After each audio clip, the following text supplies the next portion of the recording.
এই জন্য আল্লাহ তাআলা কুরআনুল কারীমের ভিতরে হুকুম করেছেন, ডাক দিয়ে বলেন, বান্দারারে ওয়াসজুদ ওয়াকতারিব, তোমরা সাজদা করো, বেশি বেশি নামাজ আদায় করো, আর ওই নামাজের মাধ্যমে আমার নিকটবর্তী হয়ে যাও। তাই এই 5 ওয়াক্ত নামাজের প্রতি সকল সাবালক পুরুষ এবং নারীর উপর, সকল সাবালক পুরুষ এবং নারী যত্নবান হতে হবে, গুরুত্ব দিতে হবে। আমার ভাইয়েরা, মা বোনেরা, আমাদের উপর যেমন নামাজ ফরজ করা হয়েছে, আল্লাহ তাআলা আমাদের স্ত্রী, আমাদের মা বোন যারা প্রাপ্তবয়স্ক হয়েছে তাদের উপরও নামাজ ফরজ করা হয়েছে। এমন নয় যে আমরা শুধু 5 ওয়াক্ত নামাজ আদায় করব আর ফ্যামিলির লোকজন নামাজ পড়ুক আর না পড়ুক তাতে আমার কোনো আসে যায় না। ছেলে যদি প্রাপ্তবয়স্ক হয়ে থাকে, মেয়ে যদি প্রাপ্তবয়স্কা হয়ে থাকে, সে নামাজ পড়ছে কিনা সেদিকেও খেয়াল রাখতে হবে। প্রাপ্তবয়স্ক তো দূরের কথা, যদি ছেলে মেয়ে আপনার 7 বছরেরও হয় তাদেরকেও নামাজের জন্য হুকুম দিতে হবে। এই বিধান ইসলাম মানুষকে শিখিয়েছে। জুড়ে বলেন সুবহানাল্লাহ। সম্মানিত মুসলিম কেরাম, ইসলাম হলো এমন একটি ধর্মের নাম যার ভিত্তি স্থাপন করা হয়েছে 5টি বিষয়ের উপর। রাসূল করিম সাল্লাল্লাহু আলাইহি ওয়াসাল্লাম বলেন, বুনিয়াল ইসলামু আলা 5 শাহাদাতি আল্লাহ ইলাহা ইল্লাল্লাহ ওয়া আন্না মুহাম্মাদুর রাসূলুল্লাহ ওয়া ইকামিস সালাতি ওয়া ইতাইজ যাকাতি ওয়াল হজ্জি ওয়া সাওমি রমাদান।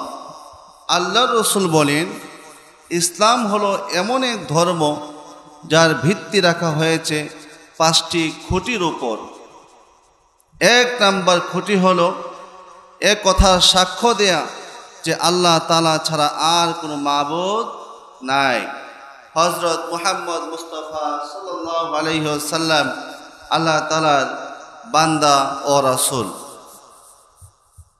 2 নম্বর খুঁটি হলো ইকামিস সালাহ, নামাজ কায়েম করা। 3 নম্বরে ওয়া ইতাইজ যাকাত, যাকাত প্রদান করা। 4 নম্বরে ওয়াল হজ্জি, হজ পালন করা। ও সাওমি রমাদান, পবিত্র মাহে রমাদানুল মুবারকের রোজা রাখা। এই 5টি ভিত্তি হলো ইসলামের প্রধান এবং মৌলিক খুঁটি। এই 5টি খুঁটি আবার 2 ভাগে বিভক্ত। একটা ভাগের নাম হলো আকীদা। 1 নম্বরে কালিমা, লা ইলাহা ইল্লাল্লাহু মুহাম্মাদুর রাসূলুল্লাহ। এই কালিমার সম্পর্ক রাখে মানুষের ঈমান, আকীদা এবং বিশ্বাসের সাথে। জুড়ে বলেন সুবহানাল্লাহ। ঈমানের পর, আকীদার পর সবচেয়ে গুরুত্বপূর্ণ যে আমল সেটি হলো নামাজ আদায় করা। কালিমা হলো এমন ভিত্তি যা মানুষের আকীদার সাথে সম্পর্ক রাখে, আর বাকি ভিত্তিগুলো মানুষের আমলের সাথে সম্পর্ক রাখে।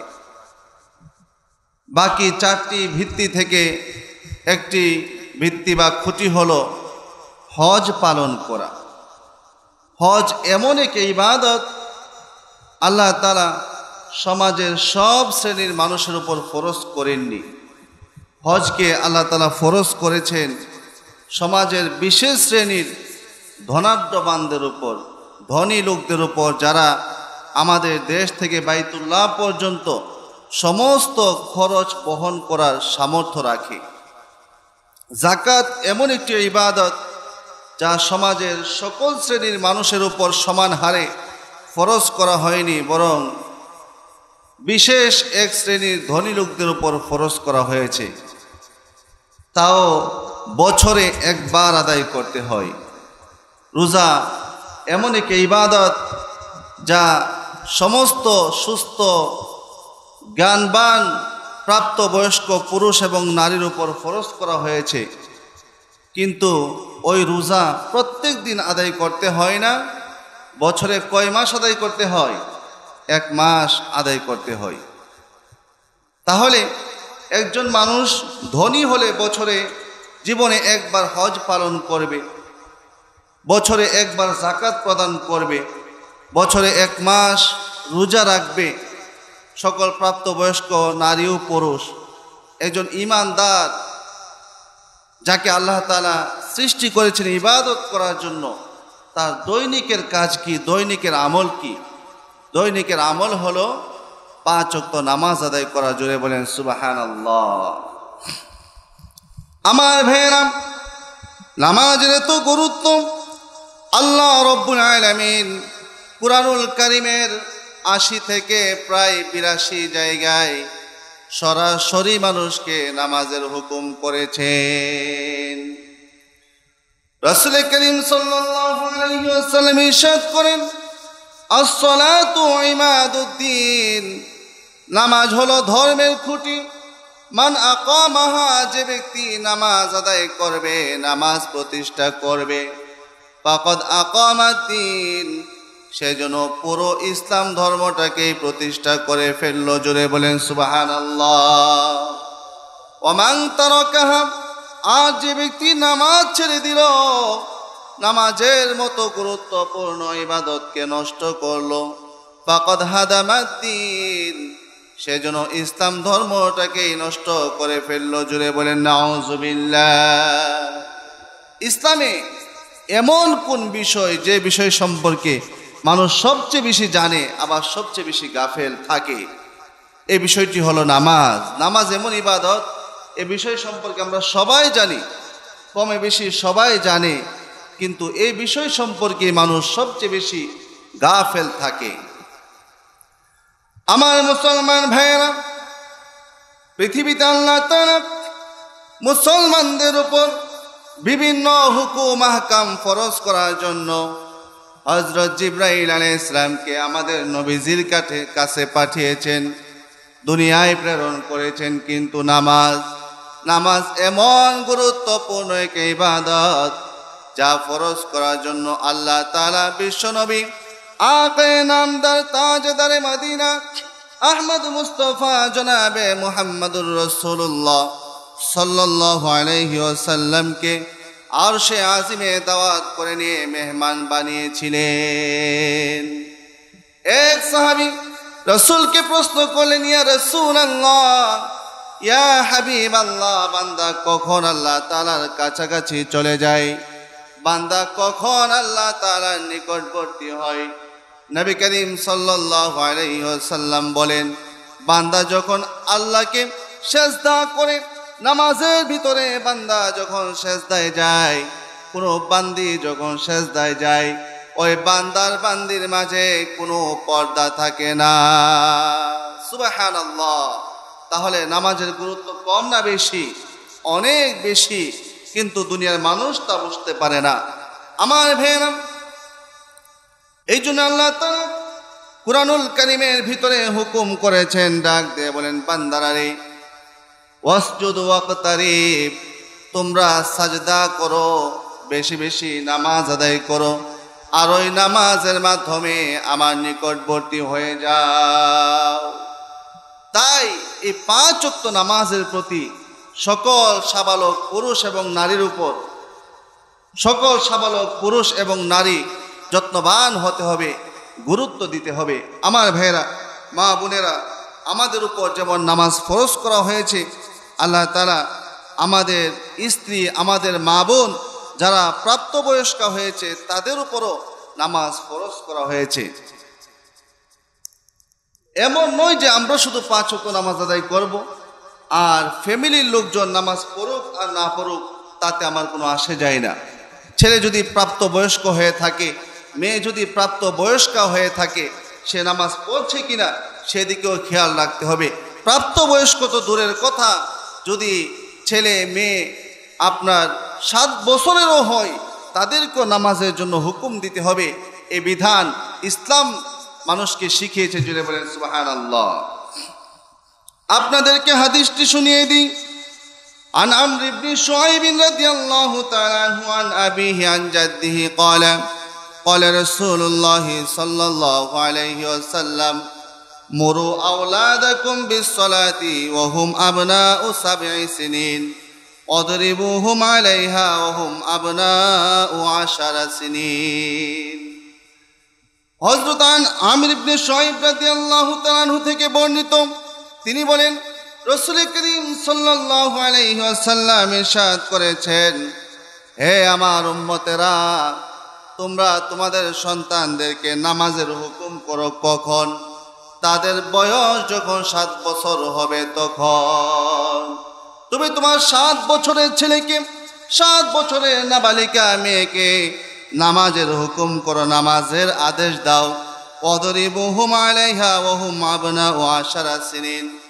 আর তাদের বয়স যখন 10 বছরে পরিণত হয়ে যাবে, এরপরেও যদি নামাজ না পড়ে, নামাজের জন্য তাদেরকে হালকা প্রহার করো। ইসলামে কোনো ইবাদতের জন্য রাসূল বলেননি যে কেউ হজ আদায় করছে না তাকে মারো, কেউ যাকাত আদায় করে না তাকে মারো, কেউ রোজা রাখে না তাকে প্রহার করো, তাকে মারো। এ কথা কোনো ক্ষেত্রে বলা হয়নি। কিন্তু রাসূল করিম সাল্লাল্লাহু আলাইহি ওয়াসাল্লাম একমাত্র নামাজের ক্ষেত্রে বলেছেন যে কেউ যদি নামাজ না পড়ে, তাহলে তোমার ছেলে এবং মেয়ে 10 বছর হয়ে গিয়েছে, এবার প্রাপ্তবয়স্ক হোক আর না হোক, যদি নামাজ না পড়ে তাহলে নামাজের জন্য তাকে মারতে হবে, হালকা মেরে হলেও তাকে মসজিদে নিয়ে যেতে হবে। জুড়ে বলেন সুবহানাল্লাহ। নামাজের কত গুরুত্ব! এক সাহাবী আল্লাহ নবী সাল্লাল্লাহু আলাইহি ওয়াসাল্লামের কাছে আসলেন, নবীজির খেদমত করলেন, নবীজির ওযুর পানি আগিয়ে দিলেন। ওই সাহাবী নবীকে পাঞ্জাবিটা পরিয়ে দিলেন, আরো কিছু খেদমত করলেন। রাসূল করিম সাল্লাল্লাহু আলাইহি ওয়াসাল্লাম তার উপর খুশি হয়ে গেলেন। ডাক দিয়ে বলেন, সাহাবী রে, তুমি আমার কাছে যদি কিছু চাওয়ার তাকে চাও, আমার যদি সাধ্যের ভিতরে হয় আমি তোমাকে দিয়া দিব। আমার মুসলমান ভাইয়েরা, সাহাবী বড় চালাক ছিলেন। তিনি নবীর কাছে এই ক্ষণস্থায়ী দুনিয়ার কোনো কিছু তো চাইবেন না। দুনিয়ার কোনো কিছু চাইলে তা তো নিঃশেষ হয়ে যাবে, নস্বাত হয়ে যাবে। তিনি বিচক্ষণতার সাথে রাসূল করিম সাল্লাল্লাহু আলাইহি ওয়াসাল্লামকে বলেন, ইয়া রাসূলুল্লাহ, ইয়া হাবিবাল্লাহ, আপনি যেহেতু আমাকে অফার দিয়েছেন, সুযোগ দিয়েছেন, আমি চাই আপনি আমাকে আপনার সাথে জান্নাতে থাকার সুযোগ করে দেন। আর আসতে বলেন সুবহানাল্লাহ। আমার ভাইরা, আল্লাহ নবী জনাবে মুহাম্মদুর রাসূলুল্লাহ সাল্লাল্লাহু আলাইহি ওয়াসাল্লামের এই ক্ষমতা আছে, এই পাওয়ার আছে। তিনি বলতে পারতেন যে ঠিক আছে, তুমি আমার সাথে জান্নাতে থাকবে। রাসূল তাকে এ কথা বলেননি। নবীজি তাকে বলেন, সাহাবী অসুবিধা নেই, আমার সাথে জান্নাতে থাকবে, কিন্তু ফাআইনি আলা যালিকা বিকাসরাতিস সুজুদ, বেশি বেশি নামাজের মাধ্যমে আমাকে সহযোগিতা করতে হবে। আমার ভাইরা, আল্লাহ রাসূলের এত ক্ষমতা, আল্লাহর পরে সমস্ত জাহান এবং সৃষ্টিজীবের উপর যার ক্ষমতা, এত ক্ষমতা থাকার পরেও রাসূল বলছেন নামাজের মাধ্যমে সাহায্য করতে হবে আমাকে। তার মানে নামাজ ছাড়া কোনো গতি আছে? নামাজ ছাড়া কোনো উপায় আছে? উপায় নাই। কিন্তু আমাদের দেশের কিছু পীর ফকির ভণ্ডরা বলে নামাজ ছাড়াও তারা জান্নাতে নিয়ে যাবে। জুড়ে বলেন নাউজুবিল্লাহ। আমার ভাইরা, যত আস্তানায়, যত খানকায় এ কথা বলা হয় যে জান্নাতে গেলে নামাজ রোজার দরকার নেই, যে পীরে কথা বলে, যে ফকিরে কথা বলে, এই ফকির এবং পীর নিঃসন্দেহ পণ্ড প্রতারক। জুড়ে বলেন ঠিক কিনা? আমার ভাইরা, এই জন্য 5 ওয়াক্ত নামাজ পড়তে হবে, এগুলো ছেড়ে দেওয়ার কোনো সুযোগ নেই।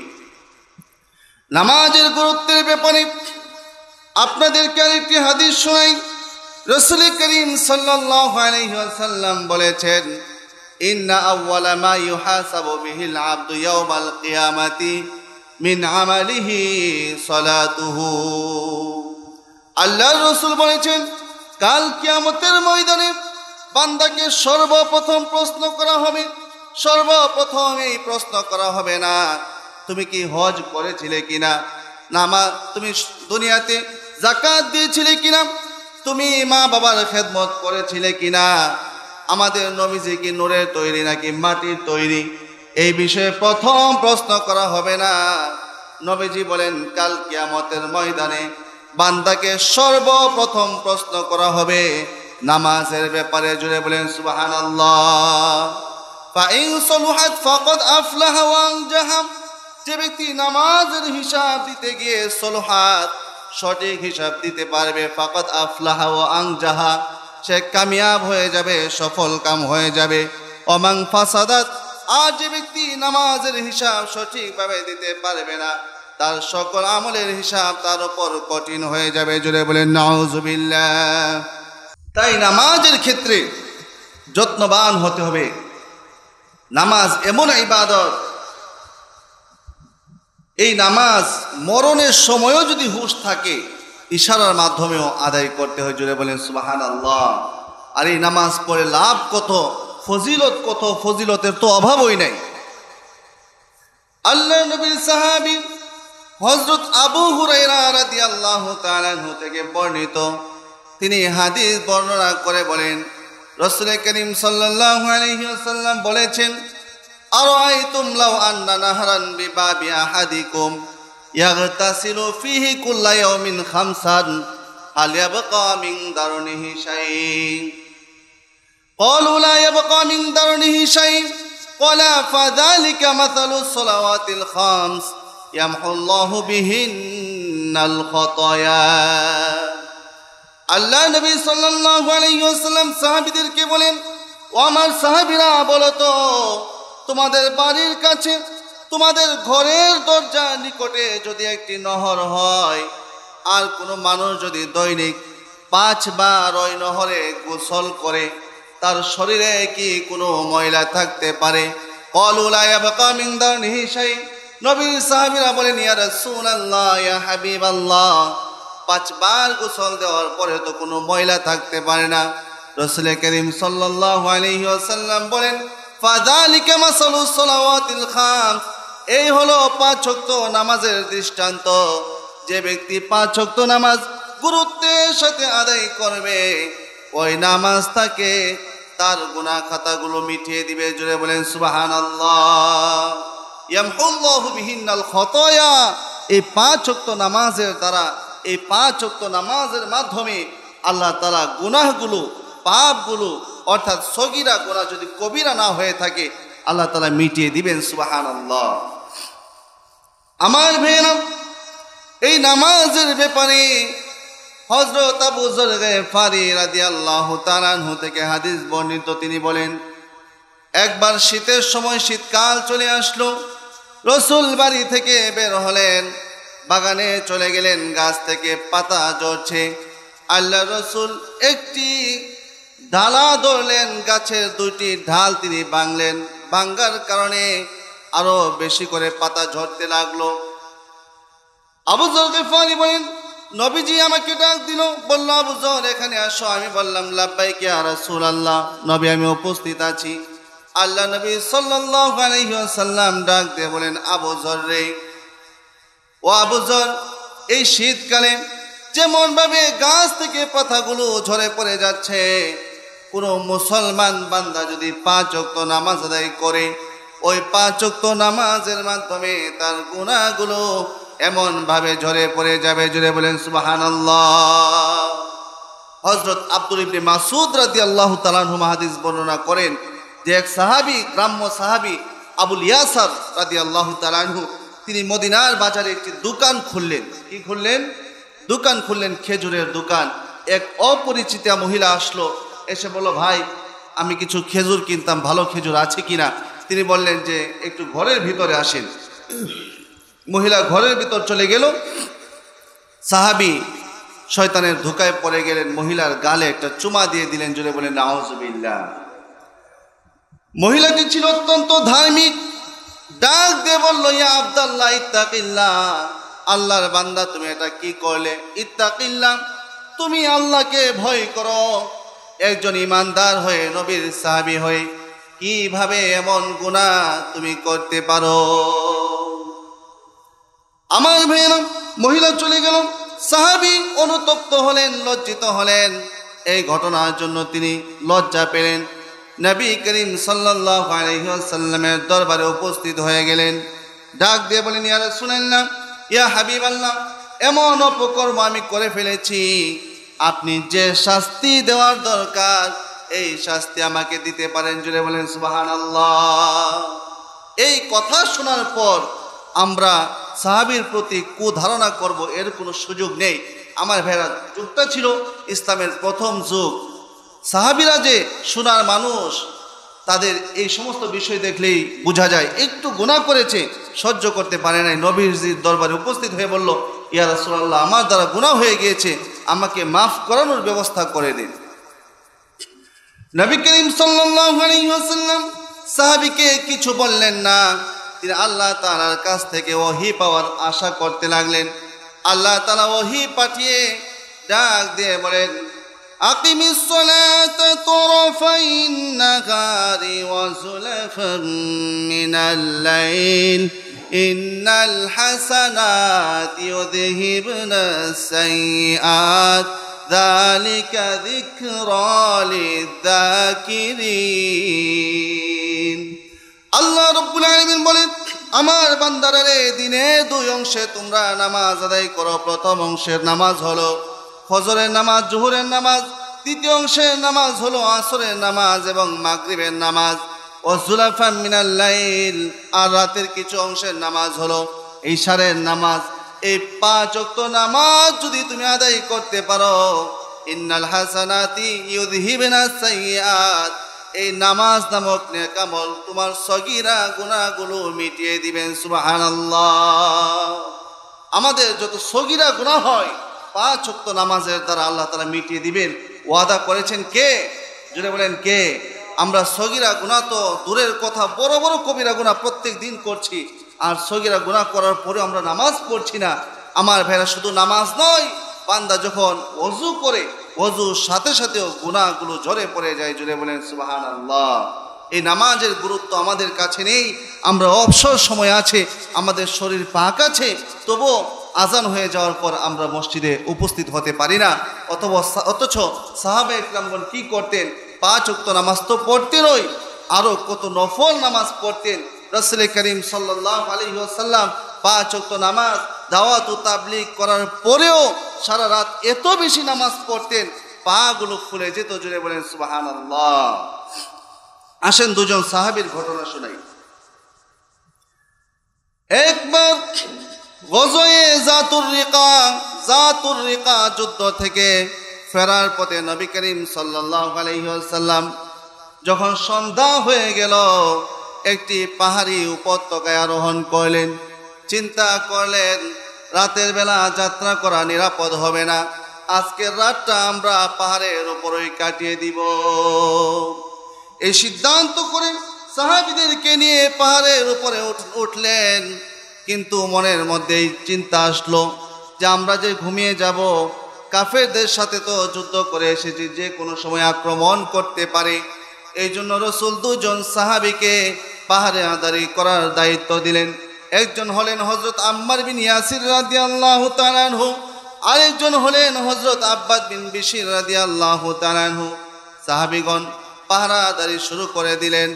একটু পর 2 জন মিলে পরামর্শ করে সিদ্ধান্ত করলেন, একই সাথে যদি আমরা জাগ্রত থাকি, একই সাথে ঘুমিয়ে যাওয়ার ভয় আছে, তাই একজন রাতের প্রথমাংশে পাহারাদারি করবেন, আরেকজন রাতের শেষাংশে পাহারাদারি করবেন।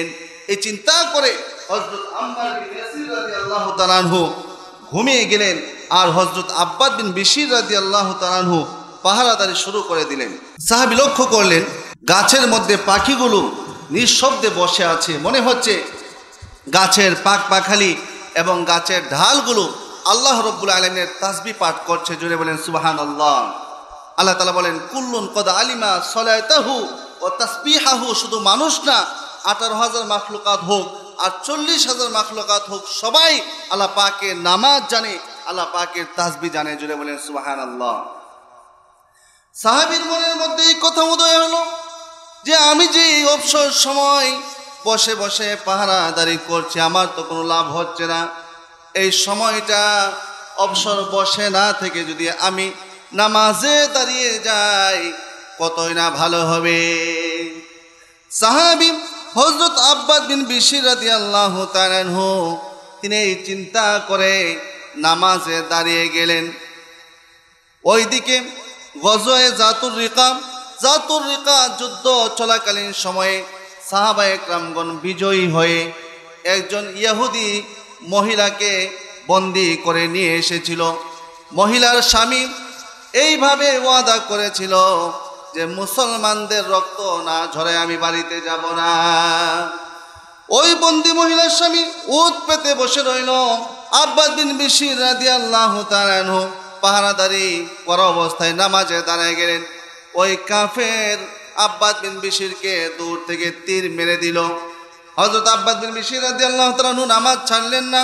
কাফেরে একটা দুইটা তিনটা তীর যখন মেরে দিল, তিনি কোন রকম নামাজ শেষ করলেন, সাহাবীদেরকে নামাজ থেকে জাগালেন।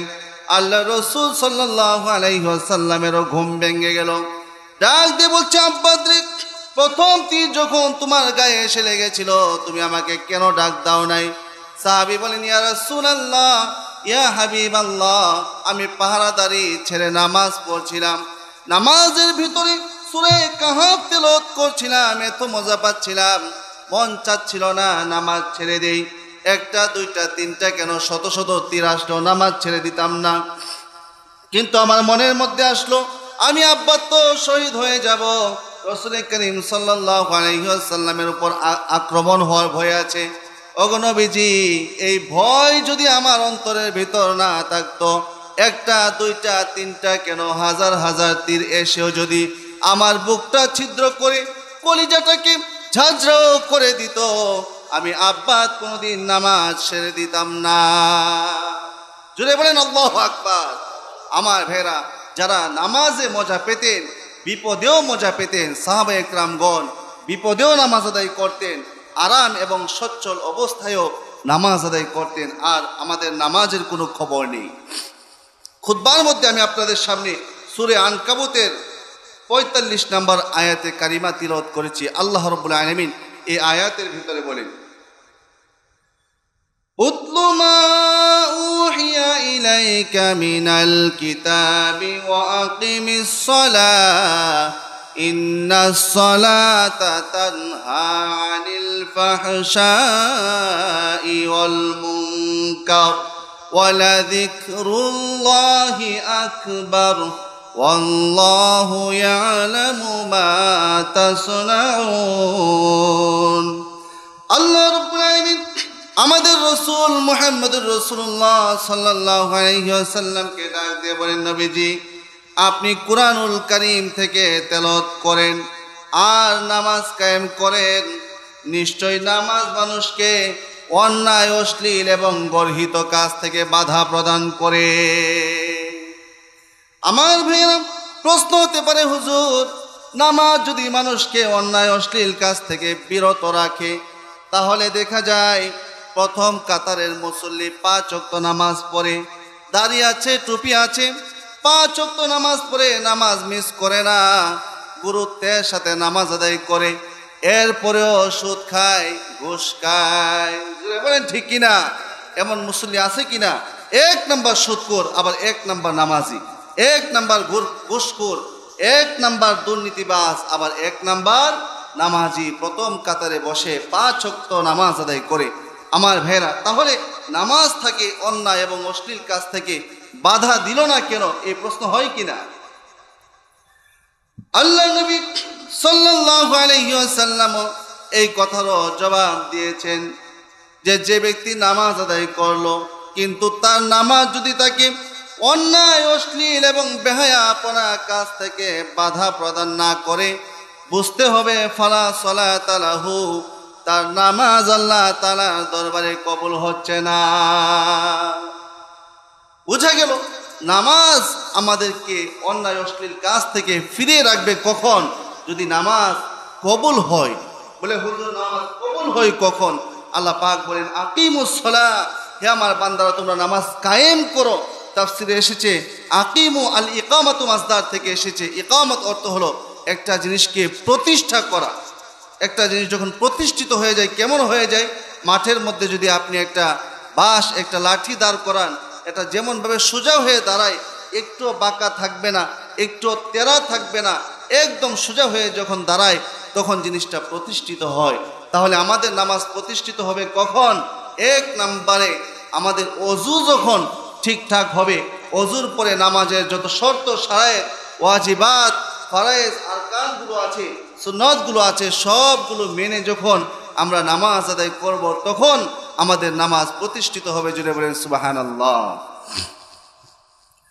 আল্লাহ নবী বিশ্ব নবী জনাবে মুহাম্মদুর রাসূলুল্লাহ সাল্লাল্লাহু আলাইহি ওয়াসাল্লাম বলেন, যে ব্যক্তি আল্লাহ রাব্বুল আলামিন আমার উম্মতের উপর 5 ওয়াক্ত নামাজ ফরজ করেছেন, যে ব্যক্তি ওই 5 ওয়াক্ত নামাজ পড়ার জন্য সুন্দরভাবে ওযু করবে, সুন্দর করে যখন ওযু করবে, 5 ওয়াক্ত নামাজ গুরুত্বের সাথে যখন আদায় করবে, আল্লাহ তাআলার ওয়াদা রয়েছে ওই বান্দাকে মাফ করে জান্নাতে দিয়ে দিবেন। জোরে বলেন সুবহানাল্লাহ।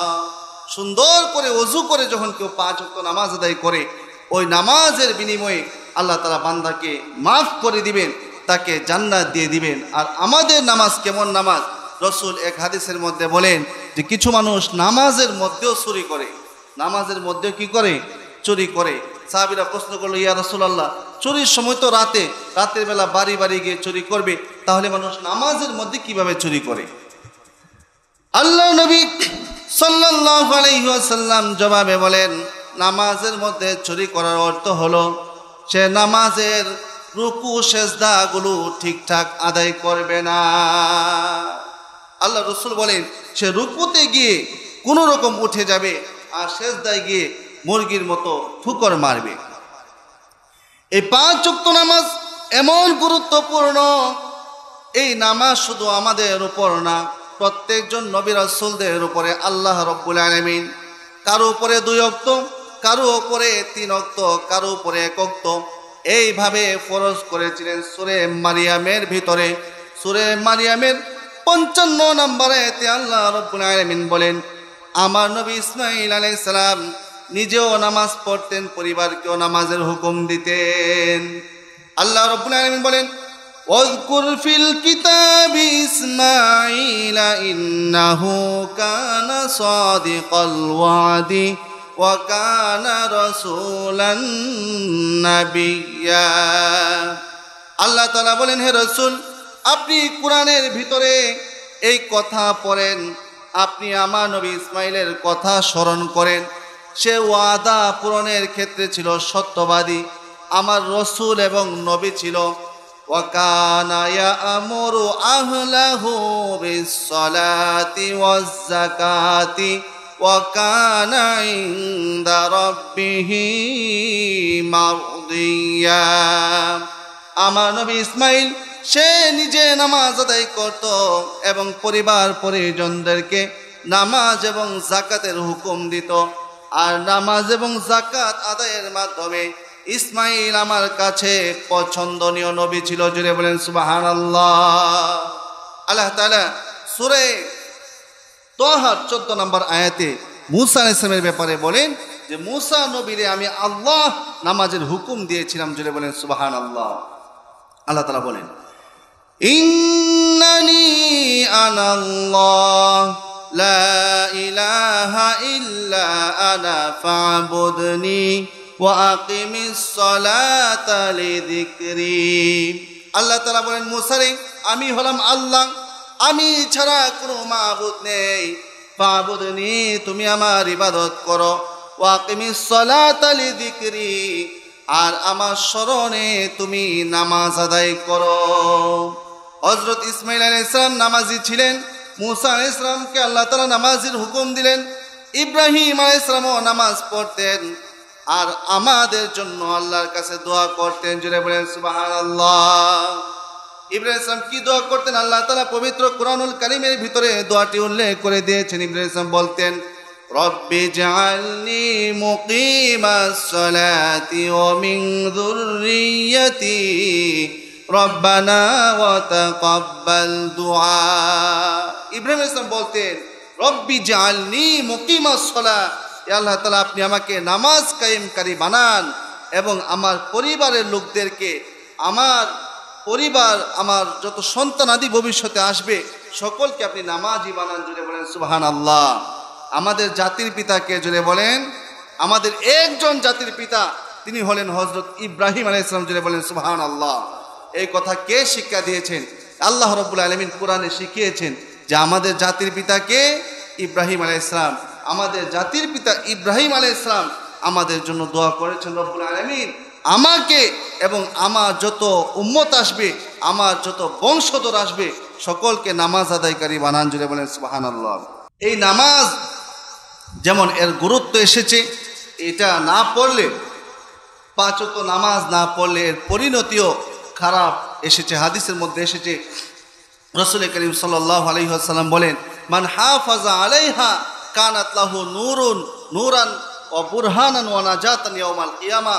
যে ব্যক্তি 5 ওয়াক্ত নামাজ আদায় করবে, নামাজ তার জন্য আলো এবং জান্নাতে যাওয়ার দলিল এবং জাহান্নাম থেকে মুক্তির কারণ হবে। জুড়ে বলেন সুবহানাল্লাহ।